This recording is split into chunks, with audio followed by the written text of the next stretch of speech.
Voilà, ce matin, on a commencé à aborder la thématique as-tu préparé ta vie d'après? Et on a vu qu'il y avait une vie après la vie terrestre d'ici-bas, qui est limitée, avec un temps qui se termine par la mort. Et puis, on a vu qu'il y avait l'éternité derrière. Et on a vu notamment aussi qu'il fallait s'y préparer. S'y préparer dès aujourd'hui. Il fallait choisir aujourd'hui si on voulait de la vie éternelle avec Dieu ou si on voulait de la perdition éternelle, en restant bien comme on est quelque part sous l'influence du péché, de la méchanceté qui remplit ce monde. Et c'est de ce monde-là, rempli de méchanceté, qu'il faut que nous soyons sauvés. Voilà. Vaut mieux avoir quelques années de souffrance dans cette vie-là, et puis être dans une éternité où on est en paix, où on est bien, n'est-ce pas? Vaut mieux souffrir un peu que beaucoup, n'est-ce pas? Et donc, justement, aujourd'hui, enfin cet après-midi, on va faire une continuité. Le titre, c'est « Dans la vie d'après, il n'y aura plus de guerre ». Voilà, aujourd'hui, on est dans un monde où on est en état de guerre. Le Covid, le président avait dit « Nous sommes en guerre ». Il y a la cyberguerre, il y a la guerre en Ukraine, il y a les drones, il y a la guerre partout. Il y a des procès entre voisins, entre collègues, il y a les prud'hommes, il y a plein de procédures possibles pour aller en guerre, ou pour essayer de rétablir une justice, mais les hommes sont en guerre, les uns avec les autres. Et ce n'est pas étonnant parce que la Bible en parle. La Bible dit, Jésus dira, quand vous entendrez des bruits de guerre, des guerres et des bruits de guerre, voilà, là, il y a déjà des signes que la fin approche. Et je pense qu'on est dans une période, plus de 2000 ans après ces paroles-là, où on se rapproche encore plus de la fin, bien entendu. Mais dans la vie d'après, il n'y aura plus de guerre. Il nous faut comprendre une chose cet après-midi, peut-être que vous êtes là pour la première fois, quelqu'un vous a invité hier ou dans la semaine. Et ce que l'on va voir ensemble, c'est qu'au-delà des guerres entre humains, des guerres on va dire physiques, avec du matériel, avec des armes, avec tout cela, il y a une guerre qui est beaucoup plus importante que les autres et qui vous concerne. C'est une guerre spirituelle. Il y a une guerre spirituelle. Il y a un combat. Parce que la méchanceté, les guerres, tout cela, ça vient de quelque part. Il y a une origine. C'est celle du péché, mais le péché, c'est l'influence du diable. C'est l'influence d'un royaume de ténèbres. On est aujourd'hui, et depuis le début de l'humanité, dans deux présences. Il y a la lumière et il y a les ténèbres. Deux terrains, deux royaumes, et donc un combat. Parce que vous avez entendu ces différents témoignages qui sont très variés, il y a plein d'histoires différentes. On a tous des arrière-plans différents, des professions différentes, des niveaux de vie et d'études différents. Mais on a tous un point commun dans toutes ces histoires de vie. Ce sont des victoires. Amen. Des victoires sur la mort, comme on vient de l'entendre tout juste. Plein de victoires. Victoires sur la méchanceté, victoires sur la maladie, victoires sur le péché, sur les addictions, les dépendances. J'essaie de me remémorer un peu l'ensemble des témoignages, mais victoire sur la tristesse, sur les choses qui pouvaient nous atteindre, même dans la jeunesse. Des victoires. Et qui dit victoire, dit combat. Il n'y a pas de victoire sans combat, sans lutte, sans bataille. Un combat spirituel. Tout ce que nous vivons ici-bas a une implication spirituelle, soit positive, soit négative. Le règne du mal combat le règne divin. Le combat est disproportionné parce que le diable est une créature, c'est un ange qui s'est rebellé et puis qui a été destitué de son rang et qui a choisi de continuer dans sa rébellion. Et il a emmené pas mal de monde avec lui. Et c'est une créature, donc, face au royaume de Dieu, qui n'a pas été créé, l'Éternel des armées, il est appelé ainsi, qui est le Tout-Puissant. Forcément, le combat est déjà perdu d'avance pour Satan. Mais il essaye quand même, et il a essayé lorsque Dieu avait le projet de créer l'homme. De créer cette terre qui était informée vide, qui était dans un espèce de chaos. Dieu l'a façonnée pour que ce soit un habitat magnifique pour l'homme, pour l'être humain. C'est ce que la Bible dit, dès le début, dès la Genèse, le livre de la Genèse. Vous pouvez le lire pour découvrir les origines de l'humanité. Et puis, à cette occasion-là, eh bien, Satan a pris un droit sur l'être humain, disant, écoute, d'accord, tu es une créature de Dieu, mais est-ce que Dieu va vraiment bien prendre soin de toi? Est-ce qu'il n'y a pas d'autre chose à découvrir qu'en dehors du cadre qu'il a défini du Jardin d'Éden? Et l'homme a choisi d'aller explorer ces choses-là. Il a choisi la voie de la tentation, il a été titillé, et finalement il a donné un droit au diable sur sa propre vie.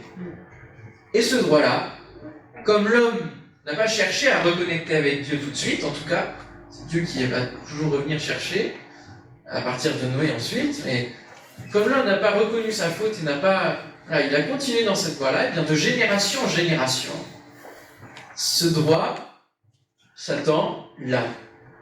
Il l'a sur nos vies, dès le départ de notre vie.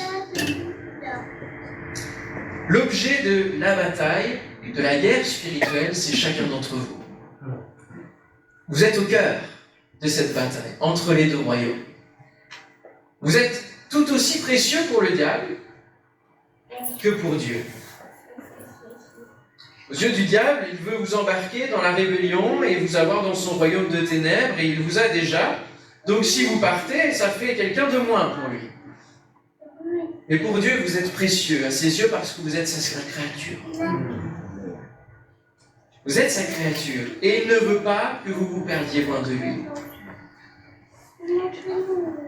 Alors comment s'en sortir? Comment ne plus être au cœur de cette bataille? Comment ne plus être tiraillé? Parce que ça peut être ça qui peut se passer dans notre vie au quotidien. On peut être tiraillé en disant, mais moi je veux faire du bien, je veux faire des bonnes choses auprès des autres, faire en sorte que le monde soit meilleur. Et puis en même temps, il y a tellement de choses dans notre vie qui se passent, des blessures, et parfois il y a de la haine qui se cultive, il y a de la colère, il y a de la rancœur. Il y a plein de choses qui sont en nous et qu'on n'aime pas en nous. Et on est comme tiraillés. On est comme tiraillés. Et il y a un des apôtres de la parole de Dieu, de la Bible, qui s'appelle Paul, et qui dira cette phrase: « Je fais le mal que je ne veux pas faire, et le bien que je voudrais faire, je n'y arrive pas. » Et on est un peu tiraillés comme ça. Parce qu'il y a l'influence du péché, alors qu'on aimerait être meilleur nous-mêmes et rendre le monde meilleur. Mais l'homme donc a donné le droit de gestion à Satan, et Satan est un mauvais gestionnaire. Il laisse l'homme livré à ses désirs, à ses penchants, à ses vices. Il le laisse se perdre dans les méandres de la vie, aveuglé dans la pénombre. Parce que qui dit royaume de ténèbres, ça veut dire qu'on marche un petit peu à l'aveugle, sans savoir trop où on va, sans savoir s'il y a quelque chose après, justement, notre mort. En nous inquiétant pas, justement, de cette vie d'après. Nous laisse faire croire des choses, des théories, des convictions personnelles. Et cet après-midi, il est bon d'aller à la lumière de la vérité. Et cette vérité, elle se trouve dans la Bible. L'apôtre Paul va dire: « Je vous dis ceci, laissez le Saint-Esprit diriger votre vie, et vous n'obéirez pas aux désirs qui animent l'homme livré à lui-même. Car ces désirs sont diamétralement opposés, voilà la guerre, à ceux de l'esprit, et l'esprit a des désirs qui sont opposés à ceux de l'homme livré à lui-même. Les deux sont opposés l'un à l'autre, c'est pourquoi vous ne pouvez pas être votre propre maître. » Nous ne pouvons pas, finalement, avoir la gestion autonome de notre vie. Il y a toujours un maître, il y a toujours une influence sur nous. Que ce soit le diable, que ce soit Dieu. Il faut faire un choix.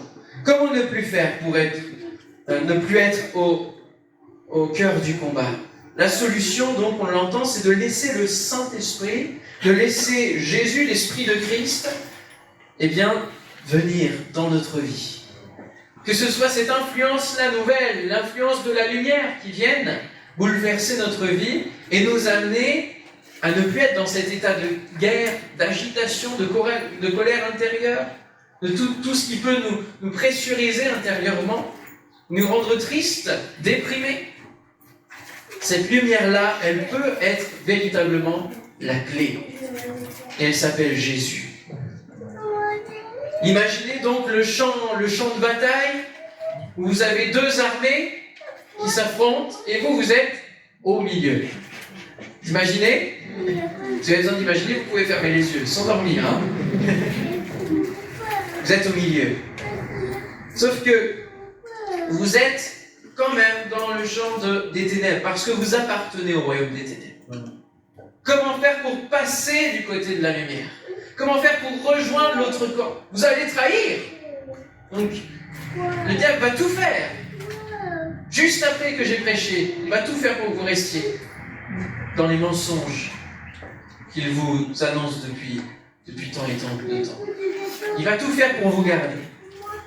Et vous ne pouvez pas accéder à la lumière. Pourquoi? Parce que vous faites partie de l'autre camp. Vous ne pouvez pas passer tranquillement comme cela, le no man's land. Non, non. Ce n'est pas possible de se sauver soi-même. Ce n'est pas possible. Il faut qu'il y ait quelqu'un de l'autre camp qui vienne. Et cette personne de l'autre camp de la lumière qui est venue, c'est Jésus. C'est lui qui a pu payer le rachat de votre vie pour justement vous arracher au royaume des ténèbres et vous amener dans la lumière. Et qu'est-ce qu'il a fait? Il est venu, il vous a pris, il a dit, tu peux aller par là et moi je reste au milieu. Et c'est lui qui a subi les coups. C'est lui qui a subi toutes choses. C'est lui qui a payé en fait le prix fort. C'est lui qui a payé la mort à votre place. La condamnation, il l'a pris sur ses épaules. Parce que pour sortir du royaume des ténèbres, ça coûte. Ça coûte la mort. Si tu sors du champ du diable, ça coûte la mort. Et la mort, c'est Jésus qui l'a prise à votre place. Pour que vous puissiez avoir la vie. Changer de camp, aller vers la lumière et obtenir la vie éternelle. Waouh! C'est une sacrée chance, ça. Sacrée grâce. Il y en a qu'un qui pouvait le faire, c'est Jésus, le Fils de Dieu.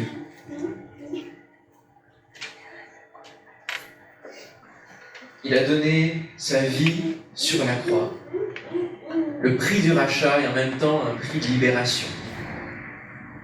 Satan pensait arnaquer Jésus, disant tiens, du coup il y en a quand même un, et surtout c'est le Fils de Dieu, là je vais le laminer, je vais l'avoir, il va mourir. Sauf qu'en fait, ça a été le dépouillement de Satan. Parce que Jésus, au travers de cela, a pris la victoire sur le royaume des ténèbres, a pris la victoire sur le péché, sur la mort, parce qu'il est ressuscité. Amen. Et donc ce n'est pas deux camps opposés l'un en face de l'autre qui se passe. C'est un camp qui est en dessous de l'autre. Justement parce que Dieu est au-dessus, il règne. Laissez l'Esprit de Christ entrer dans votre cœur cet après-midi. Laissez-le vous travailler en profondeur. Alors que je parle maintenant, le Saint-Esprit travaille votre cœur et il aimerait entrer dans votre vie. Remettez-lui le volant de votre vie, si on peut prendre une autre image. Sais-tu où tu vas dans la voiture de ta vie? Si tu prends le volant, sais-tu où tu vas? As-tu quelqu'un pour te guider sur ta destination éternelle? Si nous laissons Jésus prendre le volant, alors nous allons chasser nos inquiétudes, tous les soucis du quotidien, toute la peur quant à l'avenir. Hier, on était dans les rues et on posait cette question face aux actualités présentes, mais on se rend compte que ça se renouvelle. Et puis, comme le dit la Bible, c'est comme les contractions. On reprend l'image de la grossesse, mais c'est comme les contractions qui vont s'accélérer au fur et à mesure jusqu'à l'accouchement. La Terre est ainsi, où les catastrophes sont de plus en plus grosses, où les épidémies vont être de plus en plus mondiales, etc., etc. On assiste à des contractions parce que la fin arrive. La fin de ce monde arrive.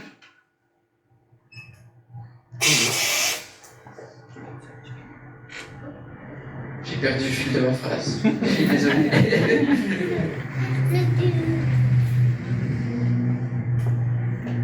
Il faut faut laisser le Saint-Esprit et l'Esprit de Christ venir. Et on a véritablement la fin qui arrive. Et donc, on a la paix quand on est avec Jésus dans la voiture de notre vie. On lui laisse tout au contrôle. Et on n'a plus même à nous inquiéter sur la peur de l'avenir.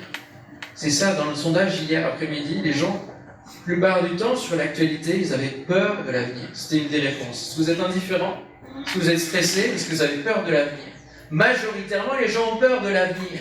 Seulement, ils ont tellement peur de l'avenir qu'ils ne veulent pas en entendre parler, ils ne veulent pas s'y préparer.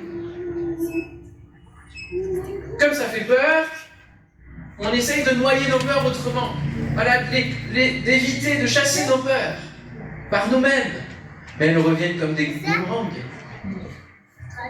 On essaye par différents moyens. Que ce soit au travers de la bouteille, que ce soit en essayant mille et une choses qui pourraient peut-être nous transcender, nous emmener dans d'autres sphères, dans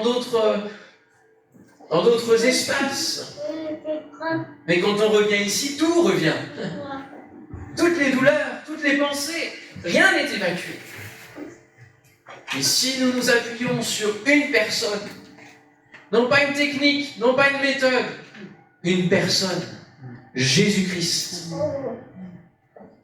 qui a fait le pont entre l'être humain, en venant le comprendre, en s'incarnant, en venant sur cette terre, en se rapprochant de nous, et à la fois Fils de Dieu, qui a eu la capacité d'être ressuscité et de nous libérer. Si nous nous appuyons sur lui, alors la paix qui surpasse toute intelligence va remplir ton cœur. Et tu n'auras plus à t'inquiéter de ton avenir, il est déjà tracé, la Bible te le fait connaître, et tu as l'espérance que tu y vas. N'est-ce pas merveilleux? Et tout cela, c'est gratuit parce que Jésus a payé. Il n'y a pas de choses à débourser. Il n'y a pas de livres à acheter en dehors de la Bible. Et encore, se trouver des Bibles à pas cher. Mais il n'y a rien d'autre à débourser, Non. Juste à croire. À développer, à manifester la foi en Jésus. Le seul chemin, je suis le chemin, la vérité et la vie. Que cette parole puisse s'ancrer dans votre cœur cet après-midi. Alors vous avez le choix. Soit c'est la guerre spirituelle ici, et vous aurez la paix éternelle. Donc soit vous combattez vos vieux démons, entre guillemets, comme on peut les appeler, mais c'est véritablement des puissances démoniaques qui peuvent influer sur votre vie. Soit vous les refusez en disant aujourd'hui je choisis Jésus, et si je choisis de prendre Jésus, eh bien je suis débarrassé de ces influences, de mon péché, j'ai la victoire. Et donc, c'est chaque jour s'engager à être dans cette victoire. Le résumé de la vie chrétienne, c'est avoir chaque jour la victoire sur le péché. Chaque matin, vous vous lèverez, vous direz « Je choisis Jésus ». Et alors, vous aurez la paix tout au long de la journée. C'est pas juste de dire « Ah, tiens, aujourd'hui on parle de Jésus, j'y crois, et puis je retourne à ma vie ». Non. C'est de dire « Je me lève et chaque matin, je considère que c'est un jour que Dieu crée. C'est Jésus qui me donne sa paix et que je peux vivre en nouveauté de vie. » Et donc c'est quand même une guerre spirituelle parce que le monde est encore là avec son esprit, avec sa méchanceté, et il faut y faire face. Donc jusqu'à notre mort ou jusqu'à ce que Jésus revienne nous chercher, la guerre spirituelle ici, et c'est la garantie d'avoir la paix pour l'éternité de l'autre côté. Il n'y aura plus, comme on l'a lu ce matin, ni deuil, ni larmes, ni cris, ni souffrance. C'est ce que nous promet la Bible.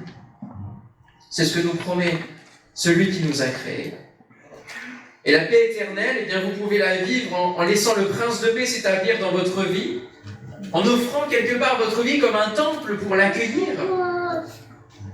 Et alors, la lettre aux Philippiens, l'apôtre Paul nous dit « Ne vous inquiétez de rien, mais en toute chose, dès lors qu'il y aura des épreuves, des difficultés dans votre vie, bien que chrétien, parce que devenir chrétien, je ne vous fais pas cette promesse que c'est un chemin parsemé de pétales de rose, il ne se passe plus rien. Hein. Non. Ça a été des discours parfois qu'on a entendus à certaines périodes. Venez à Jésus et tout se réglera. La chose qui va se régler, c'est votre salut. Et c'est ça le plus important. Et après, il peut faire le reste parce qu'il a pris notre maladie à la croix, il a pris nos souffrances, il a pris plein de choses. Et donc on peut avoir la libération de tout le reste. Ça peut se faire progressivement, mais on a toujours du combat en tout cas. Parce que les épreuves, elles vont venir au-devant de nous, etc. Mais la différence, c'est qu'on a la paix. Et le témoignage de maman qui n'est pas là et qui est partie chercher mon père, c'est que quand elle a eu le diagnostic du cancer, le médecin lui a dit « Mais est-ce que vous avez bien compris ce que je vous ai dit, ce que je vous ai annoncé ?» Parce qu'il a trouvé trop en paix en fait. C'était pas normal. Les gens en général devant lui s'effondrent, enfin il y a différentes réactions, mais c'est quand même... Il y a une réaction. Et il a dit « Oui, j'ai bien compris. » Mais elle était dans une paix parce que 2 ou 3 mois avant, dans sa lecture de la Bible, dans sa méditation, dans sa relation avec Jésus-Christ au quotidien, elle avait lu ce verset « Cette maladie n'est pas à la mort ». Elle n'était pas malade, elle n'avait pas besoin de consulter un médecin. Mais ce verset lui a parlé. Pourquoi ? Parce que la Bible, c'est Jésus. C'est la parole faite chair, Jésus. Donc c'est une parole qui parle, qui impacte. Et bien que ce soit écrit depuis des années et des années, c'est un livre vivant. C'est le seul livre vivant qui pourra impacter votre vie. Et donc elle a reçu ce verset, cette maladie n'est pas à la mort. Elle a pu se demander sur le coup pourquoi, mais en tout cas elle a gardé cela sur son cœur. Et elle l'a bien compris quand le diagnostic est tombé, que Dieu l'avait préparée dans la paix. Dans la paix. Et elle a traversé, ça va empêcher qu'elle traverse la chino, qu'elle traverse toutes les épreuves, l'opération, etc. Ça n'a pas empêché ça. Et tout cela, elle l'a traversé, au lieu de le subir, au lieu de le prendre de plein fouet, et de ne plus savoir à quel sein se vouer, excusez-moi l'expression. Bien qu'on ne prie pas les saints ici, mais vous voyez, vous comprenez que l'homme, on va rechercher 1001 solutions pour guérir ses problèmes, alors que Dieu dit, mais depuis le début où je t'ai créé, je suis là pour répondre à tes problématiques. Je suis là pour t'accompagner chaque jour où je te donne mon souffle de vie. Viens à moi, mon enfant. Viens à moi. Ne vous inquiétez de rien. Et faites connaître vos besoins à Dieu par des prières, des supplications avec des actions de grâce. Et la paix de Dieu, qui surpasse toute intelligence, gardera vos cœurs et vos pensées en Jésus-Christ. Amen. Le cœur, la pensée, tout cela, c'est Jésus qui gère.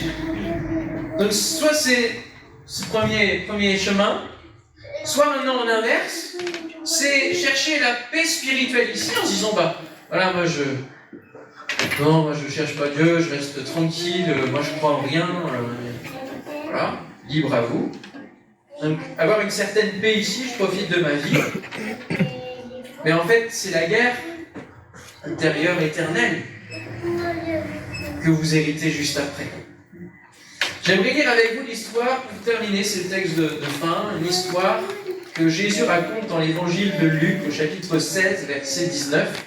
Si vous avez vos Bibles, si quelqu'un à côté de vous n'a pas de Bible, vous pouvez partager la lecture, et puis c'est affiché ici. Il y avait un homme riche, toujours vêtu d'habits coûteux et raffinés. Sa vie n'était chaque jour que festin et plaisir. Voilà, il a eu l'occasion, parce qu'il était riche, et tant mieux pour lui, de goûter au plaisir de la vie. Et on l'a vu ce matin, Dieu n'est pas contre cela. Un pauvre nommé Lazare, parce qu'il y a aussi des pauvres, il y en a qui se trouvent dans d'autres situations, et bien lui, il se tenait couché devant le portail de sa villa, le corps couvert de plaies purulentes. Il aurait bien voulu calmer sa faim avec les miettes qui tombaient de la table du riche. Les chiens même venaient lécher ses plaies. Le pauvre mourut et les anges l'emportèrent auprès d'Abraham. Le riche mourut à son tour et on l'enterra. Du séjour des morts où il souffrait cruellement, il leva les yeux, aperçut très loin Abraham et Lazare, le pauvre, à côté de lui. Alors il s'écria, « Abraham, mon père, aie pitié de moi !» Qu'Abraham, c'est le père des croyants, le père de la foi, le premier patriarche qui a cru en Dieu, qui a marché chaque jour avec Dieu, qui a obéi et qui a vécu le plan que Dieu avait prévu pour sa vie. Et donc c'est un petit peu, avant que Jésus passe par la croix, c'est celui qui était un peu on va dire, le premier à se retrouver dans l'au-delà et qui, voilà, on appelait ça le sein d'Abraham. C'est un peu un paradis intermédiaire. Abraham, mon père, aie pitié de moi. Envoie donc Lazare, donc le pauvre, qu'il trempe le bout de son doigt dans l'eau et me rafraîchisse la langue, car je souffre horriblement dans ces flammes. Là, on a une autre image de la paix et de la guerre. L'eau symbolise la paix, le fait d'être désaltéré, d'être bien. Et puis les flammes, vous comprenez, c'est pas très bon d'être dans des flammes, quand même. Mais Abraham lui répondit, mon fils, souviens-toi de combien de bonnes choses tu as joui pendant ta vie, tandis que Lazare n'a connu que des malheurs. À présent, ici, c'est lui qui est consolé, tandis que toi, tu es dans les tourments. Alors cela n'était pas forcément lié à la richesse ou à la pauvreté de l'un et de l'autre. Ça ne veut pas dire que tous les pauvres iront au ciel et tous les riches iront en enfer. D'accord ? Mais il y a l'attitude de cœur. Il savait que Lazare était à sa porte. Il aurait pu faire quelque chose de sa richesse d'une autre manière que d'en profiter que pour lui-même. Et peut-être que Lazare, dans sa pauvreté, a réussi quand même à partager autour de lui. Son attitude de cœur était sûrement différente. De plus, il y a maintenant un immense abîme entre nous et vous, et même si on le voulait, on ne pourrait ni le franchir pour aller d'ici vers vous, ni le traverser pour venir de chez vous ici. Ce qui montre qu'il n'y a aucun purgatoire, aucun moyen entre, une fois qu'on est passé dans la vie d'après, dans l'au-delà, aucun moyen de passer d'enfer au paradis et vice-versa. C'est définitif. C'est maintenant qu'il faut choisir. Dans ce cas, dit alors le riche, je t'en conjure, Père, envoie au moins Lazare dans la maison de mon père, donc fais-le ressusciter et le revenir sur le monde, car j'ai 5 frères, qu'ils les avertissent pour qu'ils n'aboutissent pas eux aussi dans ce lieu de tourment. Abraham répond, tes frères, on les écrit de Moïse et des prophètes. Aujourd'hui, nous, on a encore un peu plus avec la Bible, on a le Nouveau Testament, les évangiles, etc. Qu'ils les écoutent. Et cet après-midi, écoutez la parole de Dieu. Elle est bonne pour vous. Je dirais presque, moi je suis sauvé, j'ai la paix. Ça vous concerne vous. C'est votre part et c'est vous que Dieu appelle. Mais j'ai compassion justement pour l'annoncer aux autres et faire en sorte que d'autres écoutent les écrits de Moïse, les prophètes, la Bible. Et il va dire quoi? Non, Père Abraham, reprit l'autre. Vous voyez, il est dans un état de rébellion. Donc, ce qui montre l'attitude de cœur qu'il devait avoir sur terre. Mais si quelqu'un revient du séjour des morts et va les trouver, ils changeront. Et Abraham répliqua, s'ils n'écoutent ni Moïse ni les prophètes, ils ne se laisseront pas davantage convaincre par un mort revenant à la vie. Peut-être vous pensez que pour croire en Dieu, il faut que vous voyez quelque chose d'extraordinaire de sa part. Il peut vous l'accorder si vous lui demandez avec sincérité, il connaît votre cœur et il sait comment aussi vous toucher, il est un père, il vous écoute. Mais ici, on voit bien que si on n'est pas prêt à croire juste une parole, ici, la Bible, qui symbolise une personne, Jésus, eh bien, même un revenant finalement, même un grand miracle, on ne le considérera pas plus. Ce n'est donc pas demain, mais aujourd'hui que vous avez l'occasion de saisir le salut, de changer de place pour vivre la paix, ne plus être dans un entre-deux. Voulez-vous être sauvé pour votre vie d'après? Ne remettez pas à demain ce que vous pouvez faire maintenant et ce qui va changer votre vie pour toujours. Parce que, comme je l'ai dit ce matin, votre vie ne vous appartient pas. Aucune vie ne nous appartient. Et il peut se passer que dès la sortie de la réunion, il vous arrive quelque chose, je ne le souhaite pas bien sûr.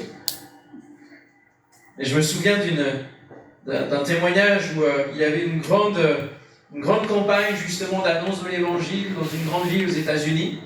Et puis le prédicateur a prêché un message justement du même type que celui-là. Et puis il a dit, comme c'était sur une semaine, il a dit demain revenez et demain on fera l'appel pour le salut. Et il s'est trouvé que dans la ville il y a eu un tremblement de terre et que de nombreuses personnes sont décédées. Ça a changé l'état d'esprit du prédicateur qui s'est dit non mais je ne peux pas remettre l'appel au salut au lendemain. On ne sait pas, tu ne sais pas de quoi il fait demain. Et si demain, tu seras toujours là. Si dans quelques minutes, la crise cardiaque ne va pas venir, on entendait tout à l'heure, tu as gardé, merci Seigneur. C'est un miracle. Et peut-être que si tu es là cet après-midi, c'est parce qu'il faut que tu donnes ta vie à Jésus. Non pas une religion, non pas un mouvement, non pas à une institution humaine. Il faut des structures, il faut des églises, des lieux pour que l'évangile retentisse. Mais notre vie, elle appartient à Christ. Amen. Elle appartient à Christ. Et ensemble, on se fortifie dans cette parole pour que lorsque l'un tombe, on puisse l'aider à se relever. Ça s'appelle la communion fraternelle. On va pouvoir prier. Désolé, j'étais un peu plus long que prévu. Mais on va prier pour que ce qui a été annoncé puisse trouver écho dans nos cœurs. Nos cœurs à tous, parce que même si on est sauvé, c'est toujours bon d'entendre le message de la croix. De savoir et de se rappeler combien Jésus a été à notre place, au cœur de la bataille, pour nous sauver. Et c'est lui qui est tombé à notre place. Seigneur, merci pour cet après-midi où tu nous donnes l'occasion à chacun, nous tous, je ne connais pas tout le monde. Seigneur, à tous ceux qui sont là, et je crois que si ils sont là, c'est toi qui a orienté les choses, tu les as poussés à venir ici. Et c'est sûrement toi qui les cherches, qui les attire à toi. Seigneur, cet après-midi, que véritablement tu poses ta main sur chacun de nous. Et tu nous donnes, Seigneur, de considérer ton salut. Alléluia, pour une vie éternelle. Simplement, dans ces quelques instants, j'aimerais laisser la possibilité à quelqu'un à qui ce message fait écho de manière plus particulière, qui se sent peut-être dans le camp des ténèbres. Il n'y a eu aucune honte à cela parce que nous étions tous dans ce camp. Peut-être de se dire, mais moi j'ai envie de connaître cette lumière. J'ai tellement soif de cette paix qui est annoncée. J'ai besoin de Jésus. Enfin, simplement, avec un geste qui monte vers le ciel, je vous invite à vous engager cet après-midi à dire, oui, je choisis de croire en Jésus, je ne sais pas très bien toutes choses, tout ce qui va se passer, tout ce qui va être bouleversé, mais je sens et je commence à savoir que la vérité c'est Jésus. Amen. Alors simplement, vous levez votre main vers... On a tous les yeux fermés, donc il n'y a que Dieu qui vous voit cet après-midi. Vous levez votre main vers le ciel en signe d'engagement, de dire, oui, moi je choisis. Son engagement envers Dieu, de dire, je prends le pari de te croire. Et de me dire que tu peux changer ma vie. Et je vais prier pour vous maintenant. Je te prie pour tous ceux qui font cet engagement, qui se posent encore des questions, Seigneur, sur la vie d'après, sur l'éternité, qui ne connaissent pas encore ta paix, afin que cet après-midi, tu leur donnes, Seigneur, de pouvoir vivre un temps de repentance, un temps de cheminement vers toi, disant, je veux quitter la méchanceté qui m'anime, je veux quitter ce péché, ces griffes du péché qui sont là dans ma vie. Je veux quitter le territoire du diable pour connaître la lumière de Jésus-Christ. Qu'il puisse faire un cheminement vers la croix où Jésus est mort et ressuscité ensuite pour nous donner la vie. Je te prie que tu ancres ces choses maintenant dans leur vie, tu leur donnes un cheminement spirituel, où tu les accompagnes, où l'Église ici aussi va pouvoir les accompagner. Au nom de Jésus, merci Seigneur de les bénir, toucher leur cœur et leur vie. Saint-Esprit, entre dans leur cœur, la porte est ouverte. Au nom de Jésus. Amen.